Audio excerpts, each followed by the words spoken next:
Entre les FARDC et le M23 se poursuivent depuis 6h30 de ce jeudi 26 janvier 2023 à Nyakabingu, dans le territoire de Massissi, au Nord Kivu. Des détonations en armes lourdes et légères se font attendre dans cette contrée située à 8 km de la cité de Kichanga sous menace de rebelles depuis hier mercredi. Des sources militaires qui disent poursuivre l'ennemi jusqu'à son dernier retranchement du sol congolais, rapportent avoir infligé de lourdes pertes humaines aux ennemis et plusieurs munitions de guerre des terroristes récupérées lors des affrontements qui se sont déroulés dans la journée de mercredi. Les forces loyalistes occupent bel et bien la cité de Kichanga. Néanmoins, la circulation sur la route Goma-Massissi est coupée de la suite d'intenses combats qui se déroulent à Nyakabingu, renseignent plusieurs sources. Alors que les sources militaires renseignent que Kichanga est entre les mains des forces loyalistes et FARDC, indique Njike Kaiko, porte-parole des opérations militaires dans ces contrées. Une armée nationale et professionnelle. Et elle vient de le démontrer encore depuis 5 heures du matin de ces jours. C'est-à-dire en mettant en déroute l'armée rwandaise et ses différents alliés qui ont tenté une fois de plus, n'est-ce pas, de s'attaquer à nos positions afin de couper la route Goma-Massissi. Déjà depuis un certain temps, l'armée rwandaise et ses différents alliés ont couper la route Goma-Ruchuru et il est pour nous inconcevable en tant que forces armées de la République démocratique du Congo de les laisser encore une fois de plus venir mettre l'inquiétude de notre population en péril. Il est vrai qu'il y a eu des agitations à Kichanga, c'est le réflexe normal et toute personne humaine lorsque il y a une menace qui vient. Il est vrai que ça tirait à au moins 10 km de Kichanga et les détonations se faisaient entendre jusqu'à Kichanga. Voilà pourquoi il y a eu des agitations dans notre population. Mais à l'heure où nous vous parlons, je vous rassure et je rassure la population que Kichanga et les alentours restent bien sous contrôle des forces armées de la République démocratique du Congo. Les combats sont en cours au moment où je suis en train de vous parler. Et les commandants secteur opérationnel Nord Kivu Soukolato, le général de brigade Moyo, se trouve sur place. Et retenez tout simplement qu'il est encore trop tôt de vous parler d'un quelconque bilan, mais du moins nous rassurons notre population que toute notre zone de responsabilité est sous contrôle des forces royalistes et que l'ennemi n'a fait que subir, n'est-ce pas, la puissance des faits des forces armées de la République démocratique du Congo. Et j'ose croire que c'est déjà une des leçons que l'armée rwandaise et ses alliés du M23 viennent d'avoir aujourd'hui. Garant de l'indépendance, de l'unité nationale et de l'intégrité territoriale, je réitère mon engagement constitutionnel de défendre la patrie jusqu'au sacrifice suprême. Tindira toujours tous allez on a bon messano avec votre humble serviteur Saint Thomas nae na ko remercier nanu batunyo so baza ko continuer ko landa ba vidéo na biso ko commenter yango et puis na sentir que il y a de vrais Congolais, les vrais patriotes ba lingi mboka pe ba continuer ko lakisa bolingo na bango o baza na ngona mboka na bango. Alors bolimbisi pona ko banda yo mituna eloko nini ozo sala pona Congo au-delà ya bambanga, au-delà ya ba orgueil, au-delà ya nyo sologo la kisa pena na mukiri mombaki beno za nyo solog. Mais ce que l'on nyo salara pona Congo parce que Congo est salé là où déjà est belé. Tu betara to le pona Congo. Na conscience no ebipe o déjà Congo est salé là. Ata otikana muto mo romano sceptique on dit marate nyo se sala makasu na Congo. Pona yo Congo e bongara mkolo no na ko ma président. Congo e bongara mkolo président na yo ko ma président. Le président Zanano Fachi Beton, le président de l'air président Azanano. Merci na Biumboui. Oui, il y a un thème parce que garçon moko impoli asa ngana kota na ndoko na bango sa ke na senga ta permission ta nenga kotingai. Mais ngana za ne senga trop bino ba poli boa gentil bondimi quand même kolananga et plaisir na yoka kangwana biu merci pe na Mike papa na monte merci na ba administrateur ya tindika papi kelina reflect sombe bon continuer toujours qu'on pouvait dans le monde entier que bino ya bino donc eleki ya maneke na sindi pour oki ba congolais na actualité na meki kolande na ba olanda ngo mingi mais le roi saint thomas lo ba kobeta kara misu ba ko zaper ote bolinga ba masolo mitakala bolinga masolo ba songi ezangatina bolinga ba biloko moko productif nde biloko biloko siko sepela kanango soki to na masolo etani mboka masolo ya bien donc wana beaucoup même financement bo même ko sponsoriser bo bangaka mais yeba yango ndenge tolobaka ke soko s'occuper na politique te o mata okita politique ça nini politique s'occuper na yo biso otike na bino tante likambo éveil tolobaki tokotike na bino tante surtout que tokomi na 2023 ezali année makambo ebele koleka na Congo mais nasina pesa ki bino promesse ki toko eleki nyonso sengaka nzambe grâce à permettre yo zalaka vivant parce que bakofi ba moni rien soki po kofi omona sur rien na nyonso kanaka na nyonso bulaka omona rien mais ceux qui seront vivants verront que likambutele simbite likambutele et simbi banda Joseph Kabila zalaki na pouvoir pendant 18 ans bino momona avion de chasse Bitumanyo soboka bino mona avion de chasse ata moko na loba na bote beliko je sais il y avait des hélicos so mais na lombi avion de chasse bomona yango mais na sepela partir à Fachi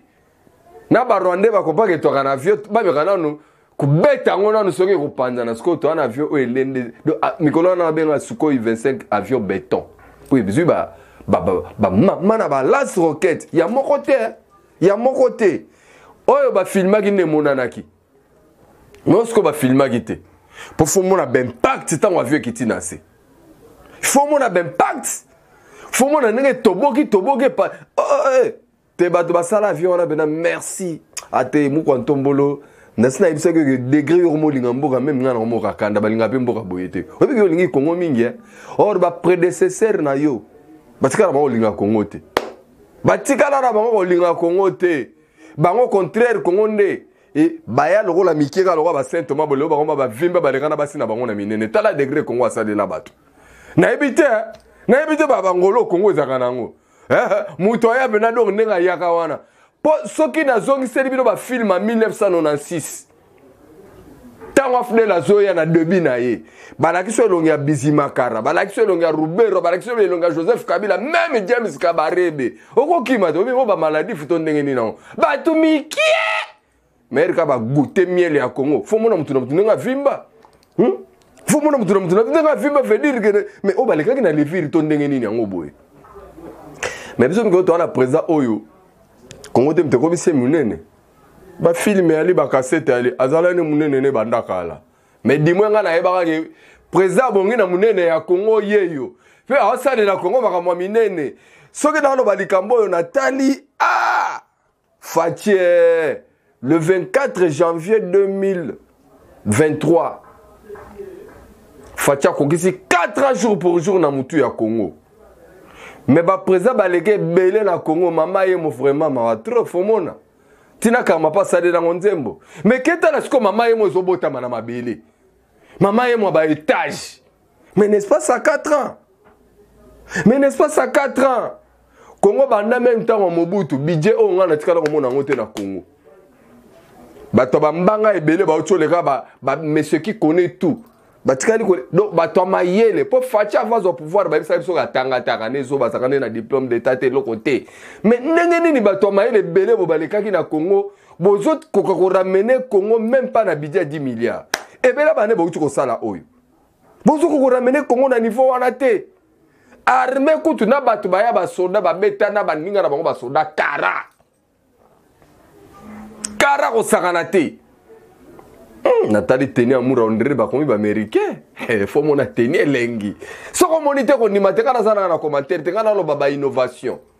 ba prouesse ba makambo za ya palpable za te ko makambo ondo ba lobaki te ngana moni makambo ngana lo beza makambo ngamoko na moni na misu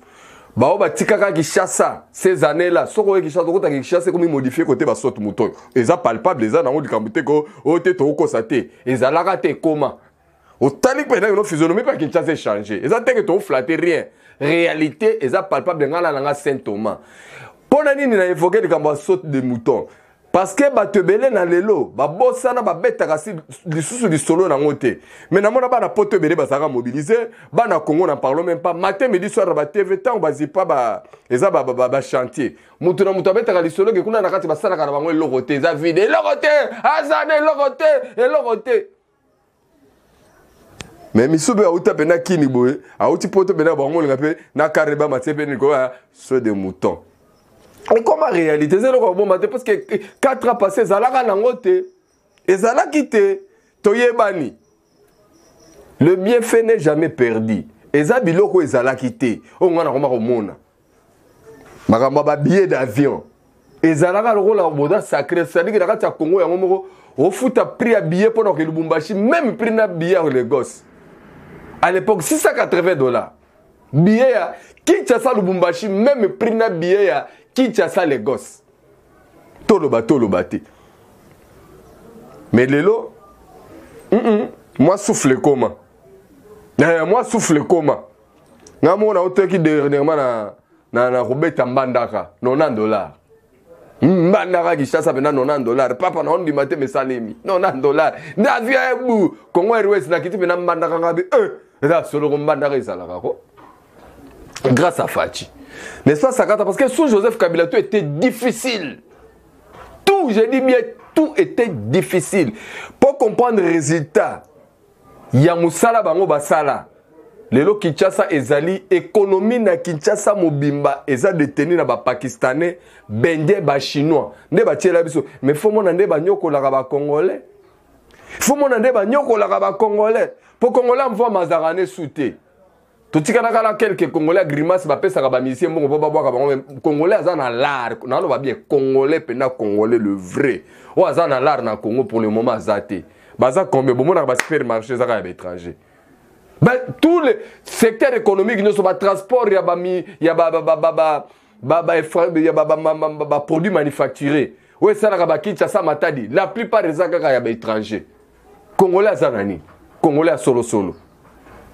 à part des personnes au Bayana n'enga fidèle basala kinga kati na bango comme privé ça dit que Congo a payé mbongo yepa comment ko privatiser na Congo ngo lisusu azo akangana ba ili mibimba na bamboka mibebe ko basu yaye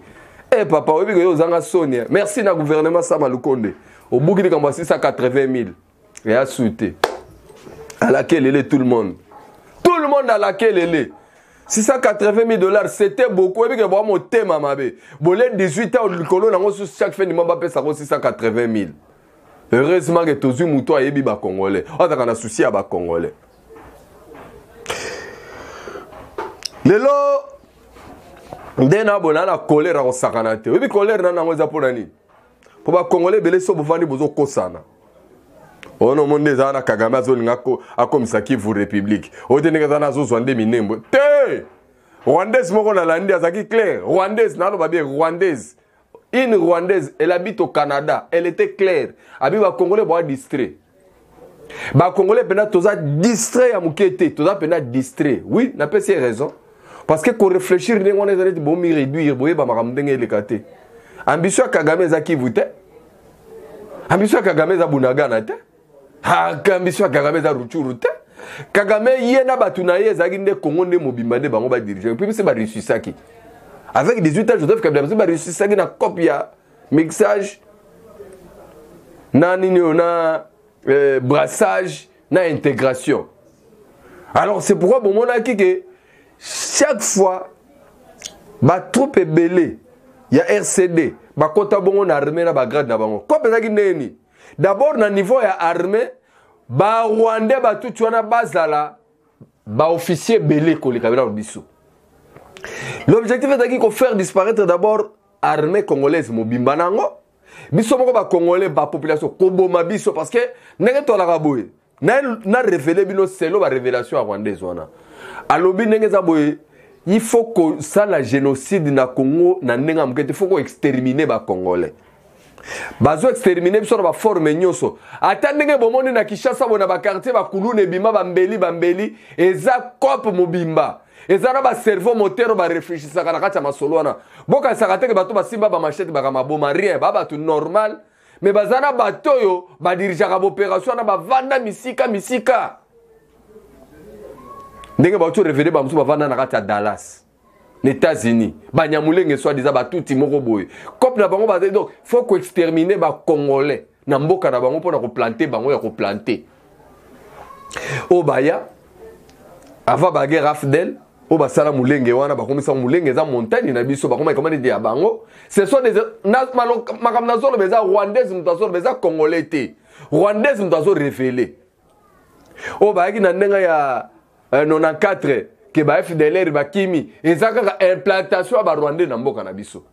obakisi su bande ko na ba tutu na biso ba ko esko na ndenge ya AFDEL batondi na armée ba yek ba koti na ndenga RCD ba koti na ndenga M23 ba koti na ndenga CNDP na kati armée na biso ndenge batondi wana eza bouli ya extermination ya ba Congolais ndenge ba koti sko na ndenge ya ba ADF o ba terroriste ezaka bango ba Rwandais o ba Kodeko ezaka bango ba Rwandais. Donc bazana ba front ebele ba fongole libiso parce que objectif ezali faut to abandonner bena ba village na biso ba bilanga na biso ba mboka na biso ba mboka ya minene poto tikela bango ba vanda wana elikolo nango balingi ba mema pe bato aposo ya pembe boyoka ki ba anglais bazolo bake Rwanda za prépara kwa accueillir Rwanda za prépara kwa accueillir bato ba nationalité kili baya kovanda na bango na Rwanda o bazangi ba mabele na bamboka na bango o bazangi ba mabele na bamboka na bango oyo ba anglais balembi bango bazi osenga bango basile baboka bango na kuna Angleterre alobi te bino ba syrien ba irakien ba terroriste nyoso espace za na Rwanda bokende na bino et Rwanda za espace te Rwanda lokola Mombele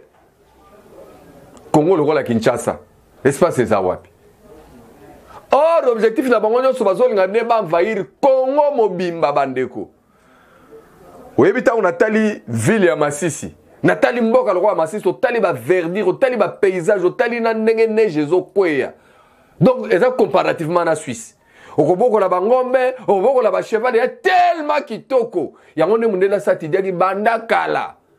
Kopa ngo za ndenge nini. Soki ba Rwandais ba vandi na Congo ngo après bango moko mindele ba ko occuper. Donc, toi, qui Joseph Kabila,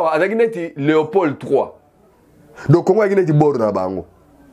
Bango na Bill Clinton. Bango na Louis Michel. Bango na Tony Blair. Bango na Kiri Belé. Les lots, ils sont descendants. Et l'objectif, c'est de déterminer na sabinoté. Bango na déterminer qu'il faut que Congo mobimba. Parce que Bilo, ils sont na Congo. Et puis, ça bango kele. Oui, mais Bilo, on va découvrir na Congo Mikolo. Vous voyez, ba découvrir mabanga moko boya et alors mabanga so ba tout boye pe la moto et pesa courant donc aujourd'hui singa o chekoto mwinde peli mabanga ya pa ma imaginer kaka na mboko oyo ba lithium c'est-à-dire que tozana biloko moko o ngana onde totambola ka bo toyebi nde yango te to miyebi pete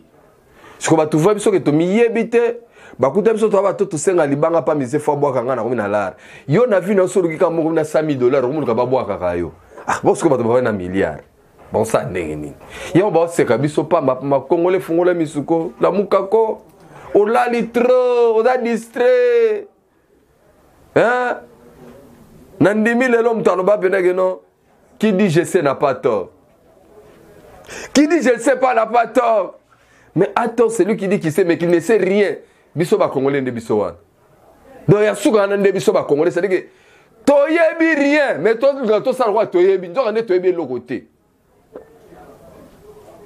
congolais to la muka to za la ba travailleur to za la éveillé to comprendre bien fondé mboka na biso to a distraire makambo ebele yango bomonaka na vidéo moko na yaka na ko démystifier bato batanga na Congo parce que congolais atanga trop matanga théorie na yebisa bino makambo yo to tangi nde théorie legi biso ebele to ba théorie lelo façon na moni stade de martyr ezola tabilamba sikama même nga moko na kamwe stade de martyr ro bato basala ngo na 94 mbongo ebime ebele mais basilisa na bango mosala te oyo baya barenie fort baekipe ya léopard ezwi siso bakupe bachane oui je suis d'accord mais mbongo nango eke wapi bosala nango bolia kaka ti bolia kaka mais lelo toala bato baye kosalela Congo na motema moko baosalela Congo tolobi teke parmi bato basalela Congo lelo na kati na bango miyibi baza te bato motema mabe bazanga te po Joseph bateke na bandeko ne propre na longoli nanga bato te na IDPS miyibi bayali na FCC miyibi bayali na PPRD miyibi bayali na soki ensemble pour les ensemble barabi bango moko ba changer te mais ba ensemble pour les changements mais koyiba comment beaucoup prenez que vous ensemble pour les changements mais corruption botikate ti na ko sarole no moko fo ba dicter la kayo c'est quoi ya bongo venda donc na ebite muto a sarole muto a mibenga congolais faut comme président Congo mais faut aye ko se faire enrôler mais identité ne moko ebite muto mo fa simba téléphone na baka kamata ile pardon na obanga ngama mususu eza mama supporter te je suis très content de revenir dans on a chité le cambo insécurité parce que on est à base à lelo que ba congolais nyoso so ko za mwana mobali loboza la libanda ya Congo mais so za kala kati ya Congo quel que soit ton âge yeba ke mikolo ya rosimba munduki parce que na moni mingi bozo sala ma sekolo bonga na kipe makamna ngana okipe makamwa na te za makamwe ko kipe yo parce que tango ko ino ozanga lelo ko sala na makamwa sala ko no sala ngote. Et quand vous allez refuser de tenir les armes, bana na bino na basi na bino ba koma ba esclave na propre mboko oyo ya batuti parce que batuti baza prêt basi ba koma so ba esclave basi ba bandi déjà ko coloniser so ba ndanga ona ba musée et muzala mraone ne jamais trahir les Congo après avoir trahi akanisa ki or so da pese na bambongo ba olia été baliaye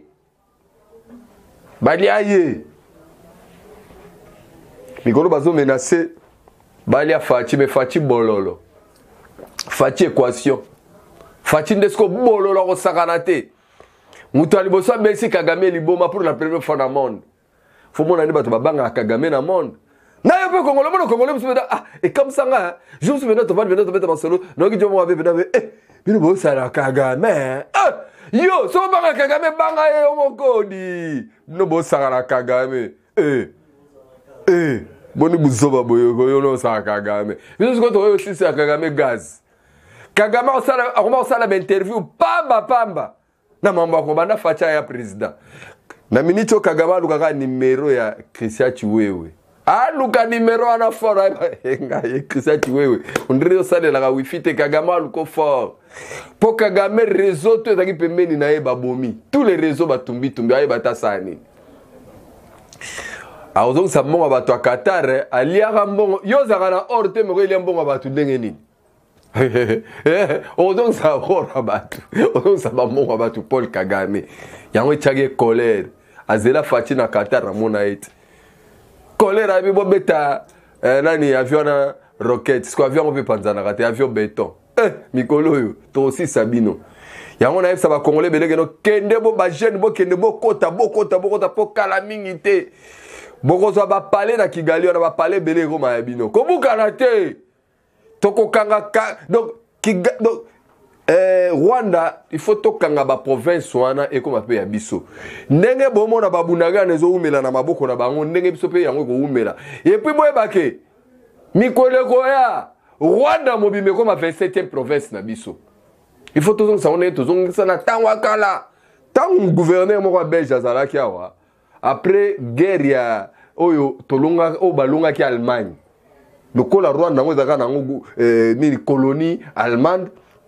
ba pesa kango Belgique na yango na Burundi ba pesa kango Belgique et ba annexa kango na Congo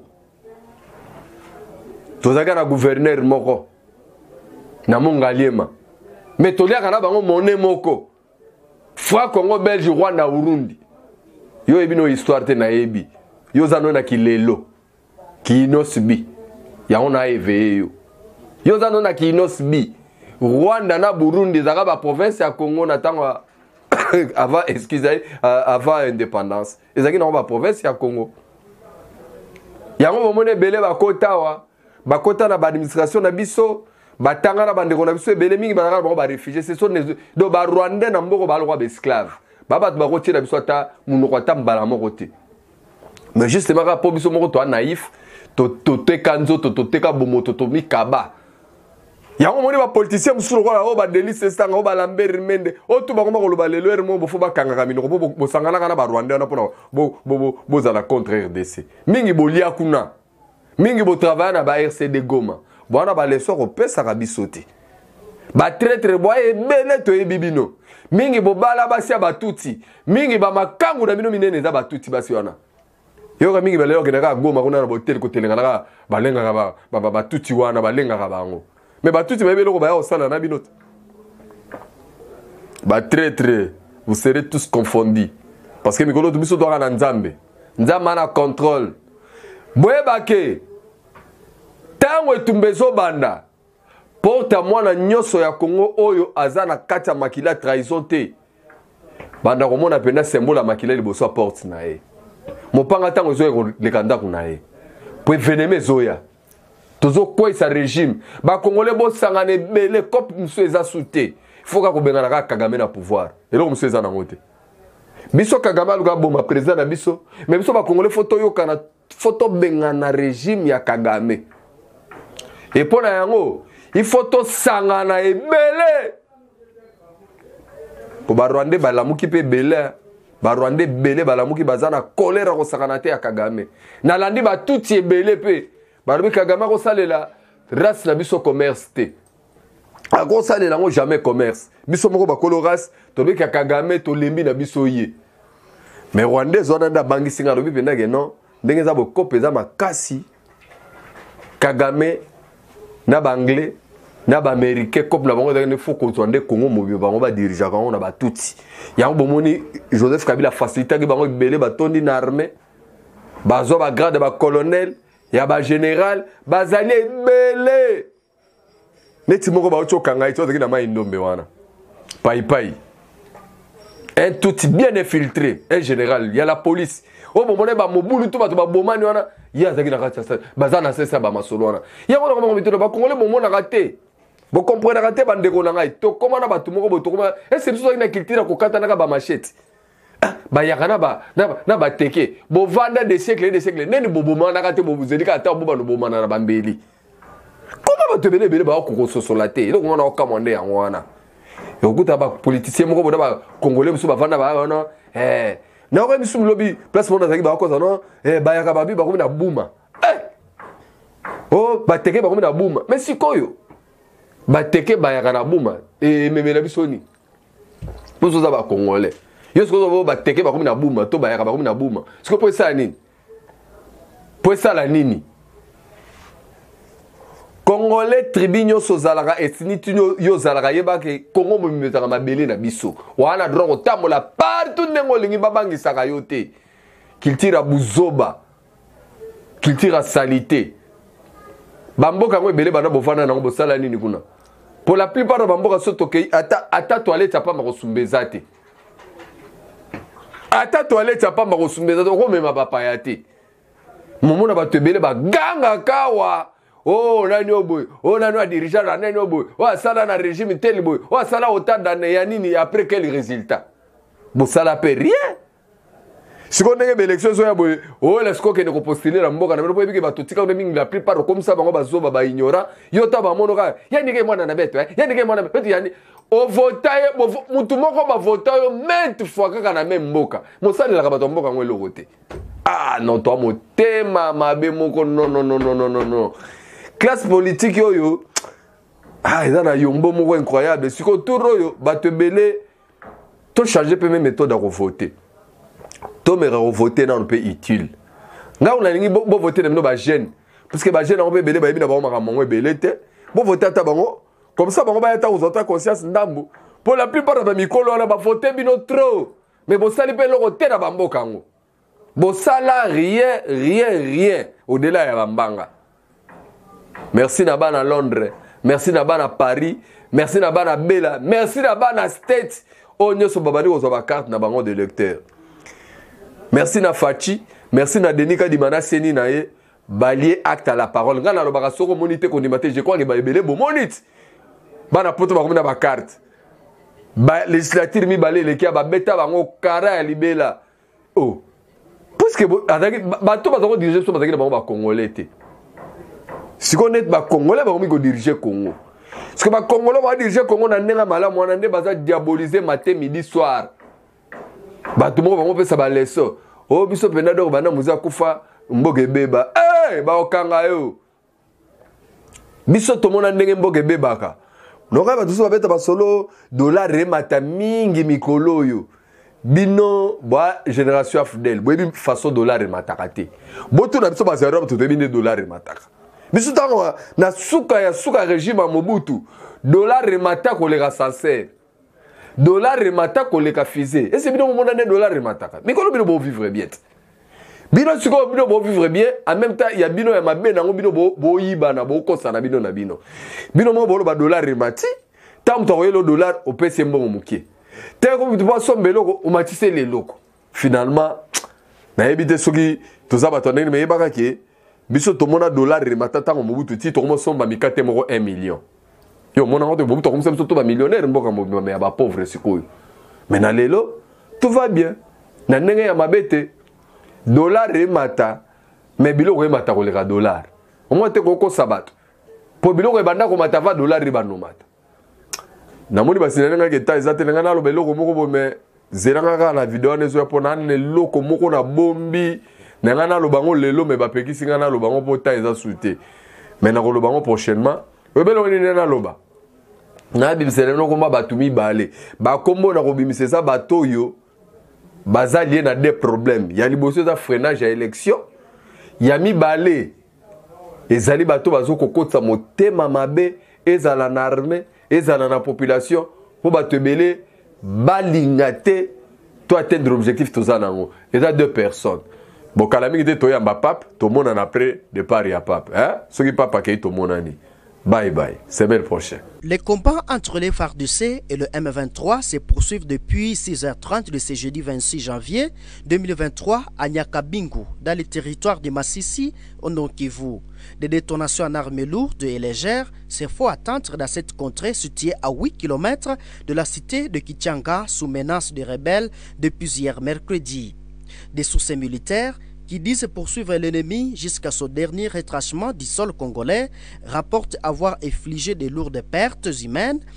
aux ennemis et plusieurs munitions de guerre des terroristes récupérées lors des affrontements qui se sont déroulés dans la journée de mercredi.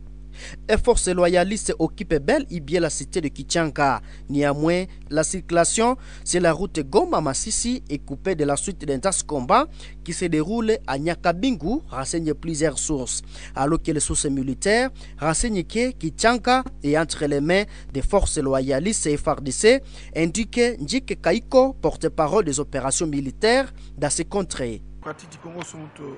une armée nationale et professionnelle. Et elles viennent de le démontrer encore depuis 5 heures du matin de ce jour. C'est-à-dire en mettant en déroute l'armée rwandaise et ses différents alliés qui ont tenté une fois de plus, n'est-ce pas, de s'attaquer à nos positions afin de couper la route Goma-Massissi. Déjà depuis un certain temps, l'armée rwandaise et ses différents alliés ont couper la route Goma-Ruchuru et il est pour nous inconcevable en tant que forces armées de la République démocratique du Congo de les laisser encore une fois de plus venir mettre la quiétude de notre population en péril. Il est vrai qu'il y a eu des agitations à Kichanga. C'est le réflexe normal de toute personne humaine lorsque il y a une menace qui vient. Il est vrai que ça tirait à au moins 10 km de Kichanga et les détonations se faisaient entendre jusqu'à Kichanga. Voilà pourquoi il y a eu des agitations dans notre population. Mais à l'heure où nous vous parlons, je vous rassure et je rassure la population que et Kichanga et les alentours restent bien sous contrôle des forces armées de la République démocratique du Congo. Les combats sont en cours au moment où je suis en train de vous parler. Et les commandants secteur opérationnel Nord Kivu Soukolato le général de brigade Moyo se trouve sur place. Et retenez tout simplement qu'il est encore trop tôt de vous parler d'un quelconque bilan, mais du moins nous rassurons notre population que toute notre zone de responsabilité est sous contrôle des forces royalistes et que l'ennemi